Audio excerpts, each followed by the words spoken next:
travaillez avec des machines 22 secondes qui font le tunnel, mais vous n'avez pas le contrôle OCT, vous êtes obligé de suivre ce nomogramme. Mais quand vous travaillez avec une machine où vous avez un OCT de contrôle, vous arrivez quand même à suivre votre tunnel pour éviter la perforation. Ça, c'est un détail. Je reste beaucoup plus sur la programmation que sur la technique chirurgicale. La longueur axiale, je ne l'ai trouvée sur aucune publication, mais je l'utilise depuis un certain moment. Pourquoi? Parce que, en faisant mon aberrométrie mentale, j'essaie de définir les aberrations de bas grade et j'essaie de définir les aberrations de haut grade. J'ai un patient qui a moins 15 de myopie, qui a un kératocone. Je devrais savoir si sa longueur axiale qui a moins 15, est-ce que c'est une longueur axiale à 28 ou c'est une longueur axiale à 23? L'approche est différente. Si c'est une longueur axiale à 23, donc cette myopie, elle est générée par le kératocone. Si la longueur axiale elle est élevée, c'est-à-dire que c'est un patient qui était myope avant de développer son kératocone et que mon objectif n'est pas de traiter sa myopie, c'est de régulariser sa cornée et je vais lui dire, monsieur, je vais vous mettre un anneau et il se peut qu'après, je vous mette un implant. Pourquoi? Si c'est un patient qui a une myopie très importante, moins 15, moins 16, et c'est une myopie qui est axiale, en voulant traiter toute cette myopie avec un anneau, vous risquez d'aplatir votre cornée de façon incroyable et avoir une cornée trop plate à certains niveaux et avoir une qualité de vision qui est mauvaise. Donc, notre objectif, c'est de rendre la cornée la plus proche de la physiologie sans l'obligation de traiter l'amétropie, qui est le low order aberration associé. On peut la traiter, mais que ce ne soit pas notre première préoccupation. On va voir des cas. Donc je ne raisonne pas de la même manière sur une longueur axiale de 30 et de la même manière sur une longueur axiale de 22 mm sur par exemple un myope. Alors les objectifs c'est quoi? Éviter l'hyperaplatissement et de tomber dans les cornées trop plates au centre et qui donnent des aberrations sphériques aussi qui sont difficiles à traiter. C'est aussi pour avoir une réfraction, une prédiction sur la réfraction post-opératoire, parce que quand vous posez un anneau, le patient quand il revient après, il s'attend à voir. Si vous lui dites je vais vous mettre l'anneau, mais après vous allez garder quand même une myopie entre moins 10 ou moins 8 ou moins 7 et on va prévoir après l'implantation. En fait, déjà il est préparé à avoir une amétropie post-opératoire. Et bien sûr, pour différencier les myopies fortes des high spherical aberration, on sait de la longueur axiale, moi je le fais, mais on va s'aider aussi d'autres choses. Il y a l'aberrométrie cornéenne, on a sur les topographes, il y a les kératométries, il y a la kératométrie moyenne, le Kmax, la Q-value. La Q-value, le facteur d'astérisé est très important. Quand vous avez un Q-value qui est très négatif, un moins 2,5, on ne raisonne pas de la même manière d'un Q-value de moins 1. C'est deux raisonnements complètement différents. Un Q-value très négatif veut dire que la cornée c'est comme un mamelon. Donc plus il est négatif, plus c'est mamelonné et plus on est dans la direction des high spherical aberrations. Alors, je vous donne un exemple. Regardez-moi ce cas. Alors, Uncorrected Visual Acuity, qui est à 1 dixième. Vous faites votre correction, vous arrivez à 3 dixièmes, avec un moins 9. Si vous suivez le nomogramme, de Kerrari, vous avez un kératocone qui est asymétrique, donc vous allez sur le nomogramme A, vous allez automatiquement tomber dans ce type d'anneau, deux segments, avec un segment épais et un segment plus faible, plus petit. Et votre traitement sera fait de cette manière-là. Ma question, est-ce que c'est un bon plan? Non. Pourquoi? Parce que le coma ne va pas être traité. Vous avez une cornée qui est trop combrée en bas et vous avez une cornée qui est trop plate de l'autre côté. Et vous avez une asymétrie énorme. Vous avez 37 de kératométrie en haut et 51 en bas. Et la différentielle entre les deux segments n'est que de 100 microns. Et 100 microns n'est pas suffisante pour traiter cette asymétrie. Donc déjà, le fait de laisser 100 microns entre le haut et le bas, c'est très faible pour traiter. C'est comme si vous avez une montagne et une rivière et vous utilisez juste, vous enlevez juste un petit peu de la montagne et vous voulez que ça se rééquilibre. C'est pas possible. Deuxième chose, c'est quand vous allez aplatir la partie supérieure qui est déjà plate à 37, de façon exagérée. Ici, qu'est-ce que j'ai fait? Longueur axiale. Longueur axiale, elle est à 24,9, donc pratiquement 25. On sait très bien que les Caucasiens, en moyenne, ils ont longueur axiale 23. Donc je me suis dit, ce patient a déjà une myopie axiale de 6 dioptries. Donc mon objectif, c'est de régulariser sa cornée et de tomber dans le moins 6. Ça, c'est mon objectif. Les anneaux, ce n'est pas précis, mais je raisonne de cette manière. Dans ce cas-là, je vais, au lieu de vouloir traiter moins 9, je vais essayer de traiter moins 3. Et je vais tomber sur un autre anneau. Et dans ce cas-là, c'est un seul anneau. Donc, on va mettre un seul anneau de ce côté, 210 sur 200. Is it a better plan? Est-ce que c'est un plan qui est meilleur que le premier? Oui, il est mieux parce que je vais quand même traiter la symétrie. Donc, si on suit le nomogramme A, ça va donner un meilleur résultat puisqu'on va traiter mieux le commun. Et la myopie résiduelle va être traitée dans un second temps par un moyen de traitement des low order aberrations, soit des lunettes, des lentilles souples ou une implantation FAC.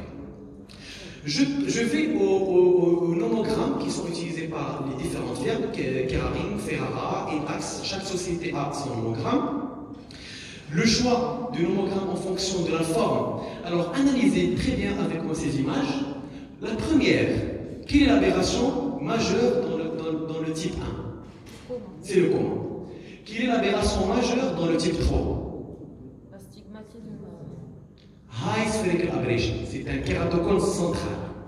Et au milieu, c'est un mélange des deux.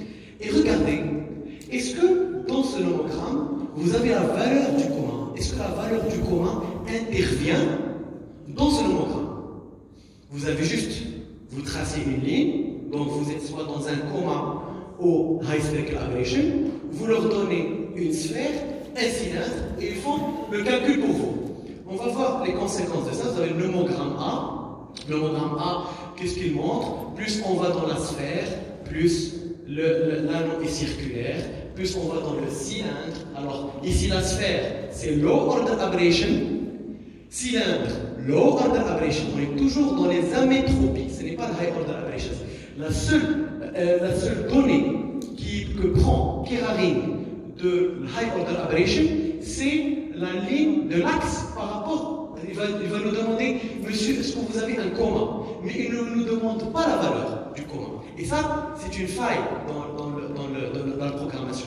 Donc, quand vous avez l'astigmatisme fort, on a vu tout à l'heure que les profils d'addition d'astigmatisme, c'est 2 segments. Et quand on a la myopie, donc c'est un circulaire, vous regardez soit un anneau circulaire, soit 2 grands anneaux, donc de part et d'autre. Nomogramme B, c'est entre les deux. Nomogramme C, c'est en général, regardez, quand on a une myopie très importante, c'est 160 sur 300 fois 2, c'est l'anneau que vous connaissez, le 320 circulaire. Alors, quels sont les avantages de ces nomogrammes? L'avantage, c'est que c'est systématique. Quelqu'un qui vient de commencer, qui vient de débuter dans les anneaux, il a besoin d'une référence, il a besoin de quelque chose pour commencer, pour avoir des résultats et pour ne pas se sentir coupable. Donc il dit, voilà, moi je vais m'attacher au nomogramme et je vais commencer. Mais quand il aura commencé, quand il aura fait un nombre, il va devoir changer. Alors, les bons résultats, quand on analyse le nomogramme, puisqu'il s'intéresse beaucoup aux low order aberrations, il ne donne pas beaucoup d'importance aux high order aberrations, les résultats sont plus prédictibles et sont meilleurs lorsque l'acuité visuelle corrigée est bonne. Donc, patient qui voit bien avec les lunettes, mais c'est très épais, il va avoir un bon résultat avec l'anneau. Mais moi, quand j'ai un patient comme ça, je vais lui placer un implant FAC. Quels sont les inconvénients de Kerarin? On a des mauvais résultats lorsque la best corrected visual acuity, une acuité corrigée avec les lunettes quand elle est basse, si vous suivez le nomogramme, vous allez avoir un mauvais résultat. Alors ça ne prend pas en compte l'importance des high order aberrations. Ça ne prend pas en considération la symétrie, le commun. Et ça ne prend pas en considération la sphéricité ou la Q-value.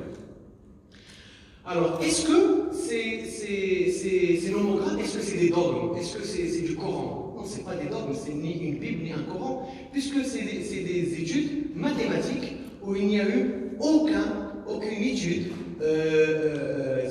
publiée comparant les différents nomogrammes avec le résultat. C'est des études mathématiques et qui ont donné des modèles mathématiques que nous utilisons sur du matériel humain.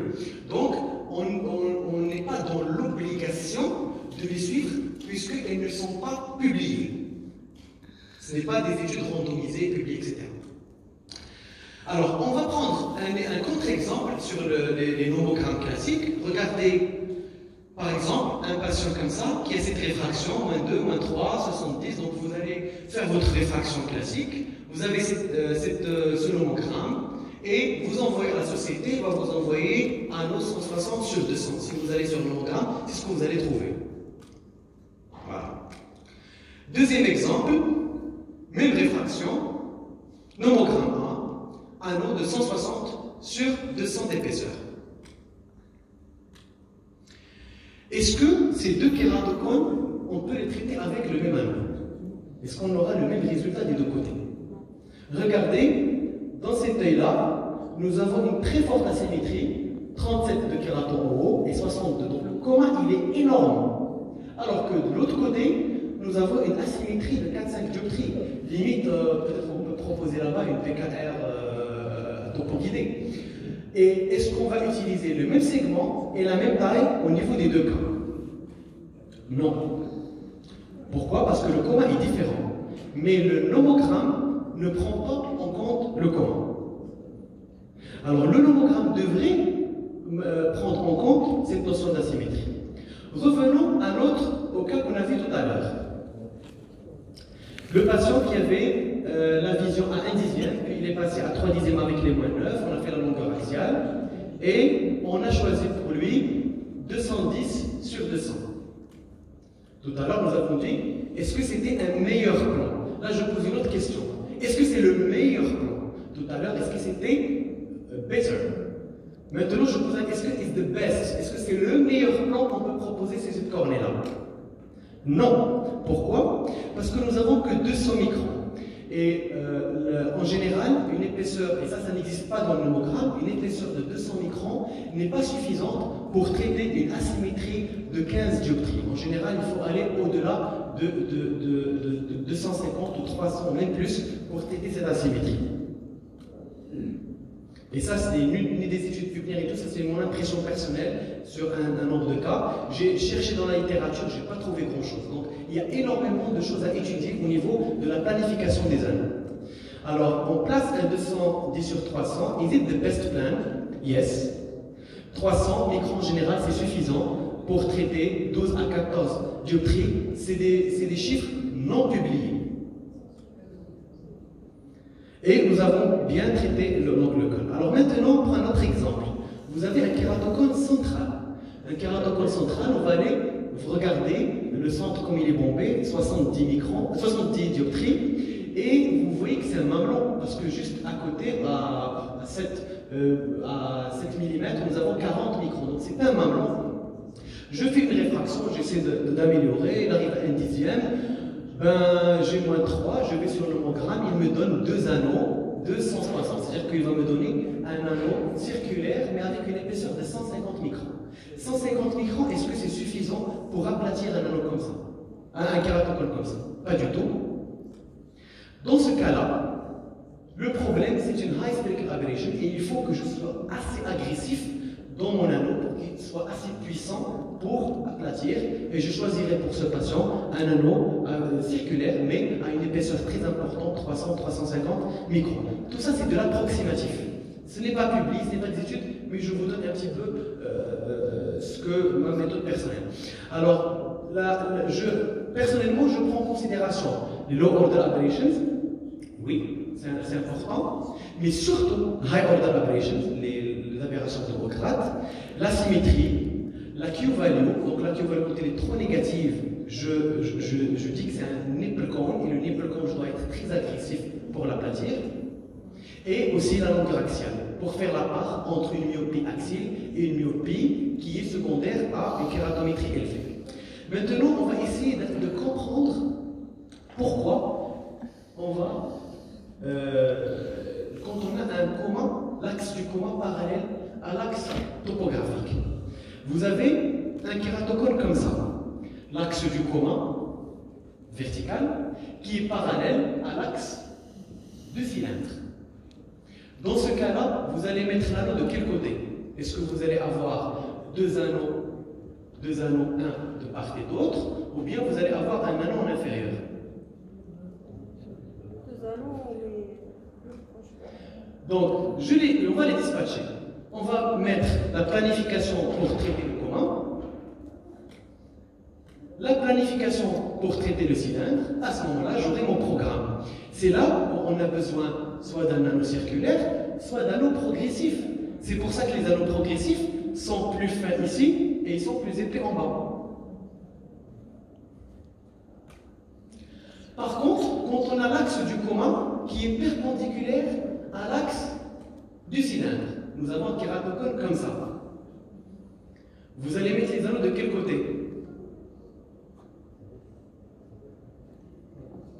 Un grand anneau en bas, un petit peut-être en haut. Parfait. Donc on a le grand anneau en bas, c'est pour traiter le coma, et deux petits anneaux pour traiter le cylindre, et bien sûr, cet anneau va être intégré bien sûr dans celui-là, et c'est pour cela que nous avons un anneau plus gros que l'autre.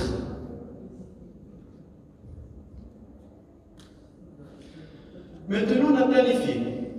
On a fait notre traitement. Par exemple, quelqu'un qui ne fait pas du kératocone, il a adressé son patient chez un chirurgien du kératocone, le chirurgien a fait l'anneau, il est content, il réadresse son patient vers le médecin correspondant, il reçoit le patient et il va commencer à juger du traitement du chirurgien. Est-ce que c'est réussi ou pas? Première des choses, il va faire un ticket de réfraction. Il va trouver des valeurs qui sont comme ça. Pourquoi? Parce qu'on a dit tout à l'heure que le kératocone, devant le kératocone, notre réfractomètre perd ses moyens et devient faux et ne doit plus le suivre. Quand on a mis des anneaux, est-ce qu'on a traité le kératocone? Est-ce qu'on a enlevé le kératocone? Non, on a juste réduit les aberrations. Mais la cornée, elle garde son kératocone. Ça veut dire que la règle de ne pas suivre le ticket s'impose. Et donc, le médecin correspondant, quand il reçoit le patient, ne doit pas juger le résultat du chirurgien sur un ticket de réfraction, mais sur d'autres éléments. Il va juger sur l'acuité sans correction. Donc déjà, souvent, les patients vont avoir une amélioration de l'acuité sans correction. Sur la correction corrigée, mais de façon subjective, il faut qu'il donne du temps au patient pour le corriger. Et en général, c'est le chirurgien qui doit le corriger, il doit lui envoyer le patient avec déjà sa correction. Je fais un anneau, je fais d'abord la correction avant d'envoyer le patient à mon correspondant. Alors on juge aussi sur le Kmax, un aplatissement du Kmax, une amélioration de la Q-value, une Q-value qui était à -2 et qui est passée à -1. Le patient, même si l'acuité visuelle ne monte pas, il va vous dire que ma vision, ma qualité de vision s'améliore. On a des patients qui n'augmentent pas dans les lignes, mais qui sentent une amélioration dans la qualité de leur vision. Bien sûr, la symétrie qui va diminuer, la comparaison de topographie, et ce n'est pas chirurgie attractive. Je n'ai pas parlé de l'astigmatisme. Je n'ai pas parlé de l'astigmatisme dans l'évaluation. Parce que les cylindres que nous avons sur le ticket, ce ne sont pas des astigmatismes, c'est erroné. Alors, la fiche de traitement, quand on fait toute une planification, donc je reviens à la fiche de traitement, donc on met l'œil, on met l'anneau, on met le nombre d'anneaux, on met l'épaisseur, tout ça c'est le planning que je ramène avec moi au bloc opératoire. Le diamètre, le tunnel, l'incision, est-ce que je vais la placer, etc. Donc l'implantation, elle peut se faire de façon mécanique ou se faire par fin de seconde. Moi personnellement, je n'ai jamais fait de mécanique. Je ne sais pas si on a ceux qui l'ont fait, mais actuellement, à l'ère du fin de seconde, moi je pense que c'est un peu hasardeux de faire mécanique, mais je n'ai pas d'expérience dessus. Je ne fais que du fin de seconde. On va voir une petite vidéo. Le plus important, c'est pas ces vidéos, les exercices sur Internet, sur YouTube, etc. Le plus important, c'est de comprendre comment ça fonctionne.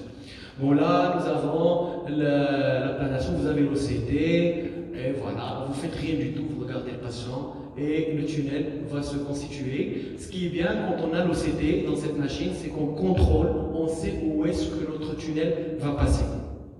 Mais techniquement, c'est comme faire un LASIK, c'est la même capacité d'apprentissage de faire de LASIK 22 secondes, savoir mettre la planation, etc. Ça n'a rien de sorcier. Regardez la ligne, vous voyez la ligne où on contrôle par la sécurité, la profondeur, et on sait où va passer notre tunnel. Ce n'est pas le plus important de cette présentation. Regardez, c'est comme un LASIK. Je vais passer pour ne pas prendre beaucoup de temps. Mon objectif, ce n'est pas parler de chirurgie, mais c'est parler de la planification. Alors, pour faire passer...